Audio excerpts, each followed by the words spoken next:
When a doctor needs to know what is happening inside your body, they run a test. A sample of your blood or your tissue is fed into a machine, which searches for the signature of a disease, a marker of cancer, the load of a virus, the state of your organs. Across a huge share of the world's hospitals, that machine and that test were made by a single company. And should the test find something, that very same company may well make the drug you are then prescribed to treat it. It is called Roche, and this is a series about the companies that run the world. Roche occupies a genuinely rare and powerful position in medicine because it stands on both sides of your illness at once. Most healthcare companies do one thing: they either diagnose disease or they treat it. Roche does both, at enormous scale, making it perhaps the purest embodiment of a profound idea that the future of medicine lies in tightly joining the finding of a problem to the fixing of it. The company is a Swiss institution, well over a century old, based in the city of Basel and controlled to this day by the descendants of its founding family. That deep, patient ownership matters enormously because it frees Roche from the frantic short-term pressures of the stock market and allows it to invest calmly across the decade-long horizons that serious drug development truly requires. Consider first the diagnostics half of the business, which is the quiet giant within the giant.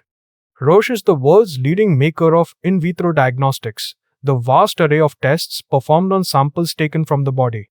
Its analyzers, humming away in hospital and laboratory backrooms across the planet, are a foundational part of how modern medicine actually sees what is wrong with a patient. The scale of that testing is difficult to comprehend. Billions upon billions of diagnostic tests are run on Roche's systems every year, informing the decisions of doctors for a huge share of the world's population. When your care depends on a number coming back from a laboratory, there is a very real chance that number was produced by a Roche machine. It is, in a very literal sense, among the eyes of global medicine.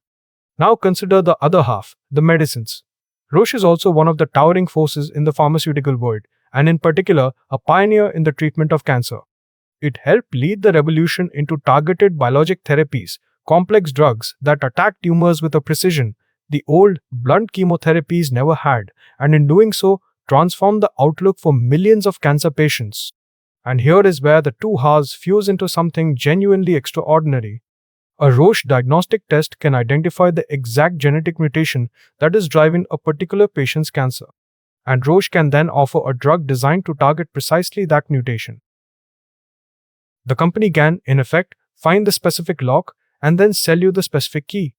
Diagnosis and treatment, united within a single firm. This is the very essence of what medicine now calls precision or personalized care. The financial scale of all this is vast. Roche generates revenue in the tens of billions of dollars a year, placing it among the largest healthcare companies in the world. But more striking than the raw size is the rare completeness of it. The fact that this single combination of world-leading diagnostics and world-leading cancer medicine exists nowhere else in quite the same powerful form. The moat around this position is deep and unusual. On the diagnostic side, its analyzers, once installed in a hospital, lock in a steady flow of the cartridges that run on them, much like lasers and blades. On the pharmaceutical side, patents and profound scientific expertise protect its medicines. But binding those two fortresses together is something rarer still, the unique synergy between them.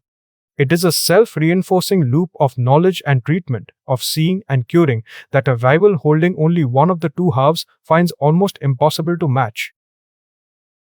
Roche is not without formidable competitors on each front.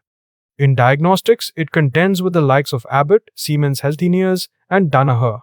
In cancer and other drugs, it faces the other great pharmaceutical houses of the world.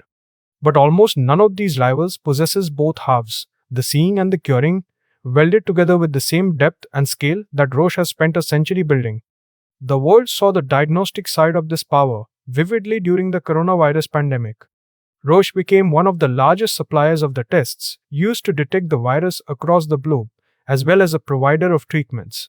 Once again, a company most people rarely think about turned out to be a crucial, load-bearing pillar in the world's collective response to a health emergency.